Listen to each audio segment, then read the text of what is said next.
Bismillahirrahmanirrahim. Assalamualaikum warahmatullahi wabarakatuh. Apa kabar anak-anakku semua? Bu Ida harapkan kalian semua dalam keadaan sehat walafiat dan senantiasa dalam lindungan Allah Subhanahu wa taala. Pada kesempatan kali ini kita akan belajar kembali bersama Bu Ida. Tentunya materi apa yang akan kita pelajari hari ini? Oke, yaitu tentang penyaluran energi listrik. Perhatikan baik-baik ya. Penyaluran energi listrik ini adalah materi tematik muatan pembelajaran IPA KD 3.6. Belajar bersama Bu Ida ya, tentunya di Madrasahnya Sang Juara MI Muhammadiyah Karanganyar. Pada saat ini kita berada di zaman globalisasi, sehingga teknologi berkembang begitu pesatnya. Terlihat sekali di peralatan rumah kita saja, hampir semuanya menggunakan energi listrik. Apa itu energi listrik? Yaitu arus listrik yang disalurkan melalui hantaran. Energi listrik ini diperoleh dari pembangkit listrik. Ada banyak sekali pembangkit listrik, diantaranya adalah PLTA. Apa itu PLTA? Yaitu pembangkit listrik tenaga air yang akan kita pelajari hari ini. Apakah hanya pembangkit listrik tenaga air, Bu, yang ada? Tidak, masih banyak yang lainnya, yaitu ada PLTN, ada PLTS, PLTD, PLTG, dan lain sebagainya. Oke, pembangkit listrik tenaga air. Pernahkah kalian lihat di mana PLTA? Ya, PLTA terdekat dengan kita ada di daerah Wonogiri. Pembangkit listrik tenaga air ini adalah memanfaatkan aliran air dari air terjun atau bendungan atau sungai atau aliran air yang lain di mana airnya itu berada di ketinggian. Jadi aliran air yang dimanfaatkan mengubah energi potensial menjadi energi kinetiknya. Jadi airnya itu seakan-akan terjun. Bahasa mudahnya begitu. Supaya ada energinya. Aliran air ini akan memutar turbin. Turbin itu bentuknya seperti kincir. Ya, sering disebut dengan kincir air. Gerakan pada turbin akan diubah melalui generator. Jadi energi kinetiknya akan diubah menjadi energi listrik. Lah, inilah tempat perubahannya. Ingat, generator itu bentuknya seperti dinamo raksasa. Next, kita akan belajar proses penyaluran energi listrik. Yang pertama, energi listrik berasal dari pembangkit listrik. Seperti yang tadi kita pelajari, di antaranya ada PLTA. Energi listrik yang dihasilkan dari pembangkit listrik akan disalurkan ke sutet. Tahukah kalian apa itu sutet? Sutet adalah saluran udara tegangan ekstra tinggi. Tentunya sangat berbahaya. Untuk itu, di area sutet biasanya dipagari dengan jarak tertentu. Dari sutet akan dialirkan ke trafo atau sering disebut sebagai transformator. Transformator ada dua jenis. Ya, trafo yang dihubungkan dengan sutet adalah trafo yang step up. Oke, trafo yang step up yaitu penaik tegangan karena fungsi trafo adalah mengubah tegangan energi listrik. Setelah dari trafo, tegangannya tinggi yang bisa memanfaatkan adalah pabrik. Pabrik ini membutuhkan energi listrik dengan tegangan yang cukup tinggi. Dari trafo step up, selain disalurkan langsung ke pabrik, juga disalurkan ke trafo step down. Berarti yang berfungsi sebagai penurun tegangan karena hanya memanfaatkan tegangan yang cukup rendah untuk dikirim kemana? Oke, di perumahan atau yang kita gunakan di rumah.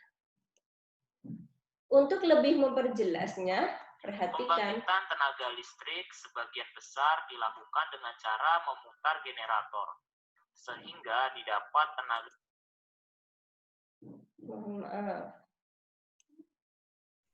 listrik dengan tegangan bolak-balik 3 pas.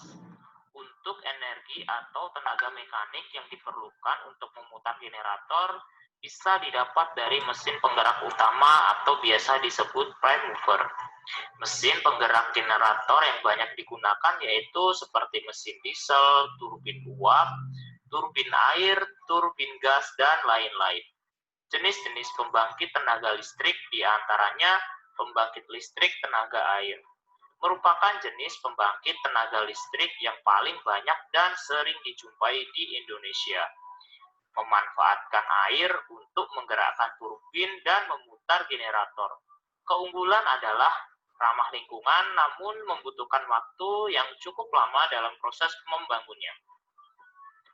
Pembangkit listrik tenaga diesel merupakan jenis pembangkit tenaga listrik yang menggunakan mesin diesel sebagai penggerak utama untuk memutar generator. Keunggulannya ialah sangat cepat dalam membangunnya, namun kurang ramah lingkungan.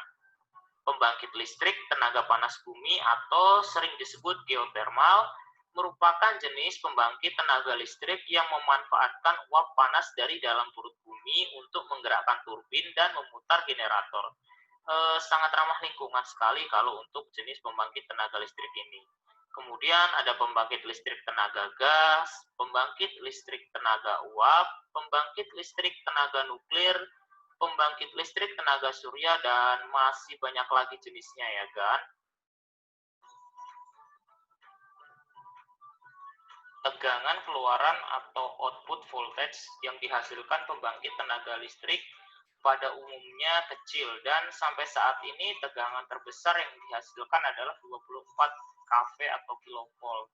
Mengingat energi listrik tersebut akan disalurkan ke pusat-pusat beban yang jaraknya cukup jauh, maka dari itu tegangan yang dihasilkan harus dinaikkan terlebih dahulu dengan menggunakan trafo penaik tegangan atau step-up transformer yang ada di gardu induk tegangan ekstra tinggi atau GTET. Hal ini bertujuan untuk mengurangi rugi daya pada kabel. Kenapa kok bisa mengurangi rugi daya pada kabel? Iya kan, secara teori dan teknisnya, generator itu menghasilkan daya. Ketika daya disalurkan, pada saat awal sampai akhir itu tidak mungkin nilainya sama. Pasti ada namanya losses atau kerugian daya. Oke, jadi untuk konfigurasinya Mimin bagi ke dalam 4 urutan ya agar mudah dipahami. Ya ini sistem pembangkit, sistem transmisi, sistem distribusi, dan sistem jaringan konsumen. Dari sistem pembangkit, tegangan yang dihasilkan dari sebuah generator itu antara 6 sampai 24 kV. Tegangan ini tidak bisa langsung disalurkan ke sistem transmisi guys, namun harus dinaikkan terlebih dahulu melalui gardu induk tegangan ekstra tinggi atau GTET yang ada di lokasi tersebut. Dari 24 kV menjadi 150 atau 500 kV. Setelah itu baru deh bisa masuk ke jaringan transmisi. Di dalam jaringan transmisi, daya dengan tegangan 150 atau 500 kV ini akan disalurkan dengan jarak beratus-ratus kilometer melalui menara sutet atau sering disebut saluran udara tegangan ekstra tinggi. Nah, pada saluran ini sudah ada pelanggan yang siap terhubung secara langsung. Umumnya adalah industri besar seperti industri semen, industri pengolahan biji besi atau baja, industri kilang minyak, dan lain-lain, yang mana mereka memiliki sistem pengolahan listrik sendiri untuk menaikkan dan menurunkan tegangannya. Selanjutnya, setelah jarak tercapai, serta untuk mensuplai kebutuhan pelanggan jenis lainnya, maka jaringan transmisi dapat masuk ke jaringan distribusi dengan cara merubah dan menurunkan tegangan tinggi 150 atau 500 kV menjadi tegangan menengah, yaitu 20 kV melalui gardu induk menggunakan trafo step down. Untuk pelanggan jenis tegangan menengah atau TM, diantaranya seperti bangunan gedung, pabrik, dan lain-lain yang mana pelanggan jenis ini diperuntukkan untuk keperluan bisnis.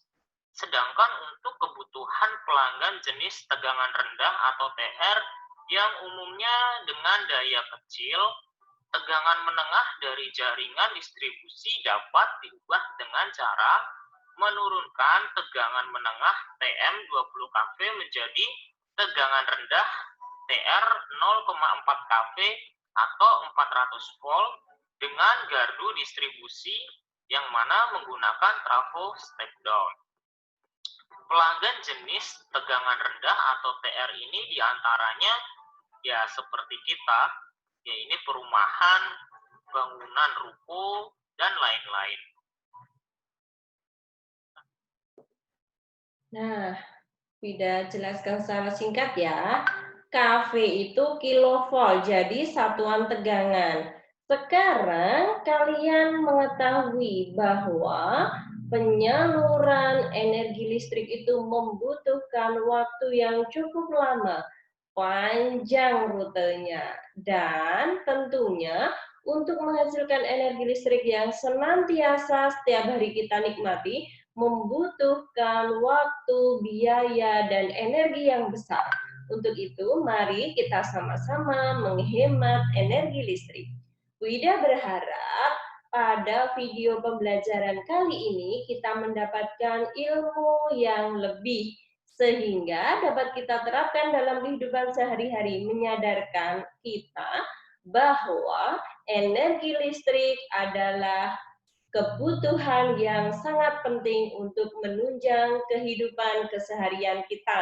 Sehingga kalau kita tidak menghematnya, suatu saat kita sendiri yang akan mengalami kerugiannya. Apalagi untuk anak cucu kita nanti. Biar mereka juga merasakan nikmatnya memanfaatkan energi listrik.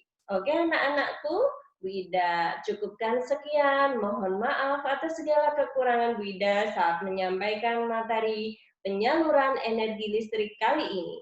Jangan lupa banyak membaca tentang pembangkit listrik. Tadi ada pembangkit listrik tenaga air, tenaga diesel, tenaga geotermal atau panas bumi, nuklir, dan lain sebagainya. Kalian bisa baca di internet. Jadi, fasilitas gadget yang diberikan orang tua kalian akan lebih bermanfaat. Dukung Bu Ida untuk membuat video pembelajaran selanjutnya dengan cara like, komen, dan subscribe untuk perbaikan video selanjutnya. Oke anak-anakku, jangan lupa terus berdoa dan belajar. Jaga kesehatan. Assalamualaikum warahmatullahi wabarakatuh. See you next time, anak-anak hebat solih solihah.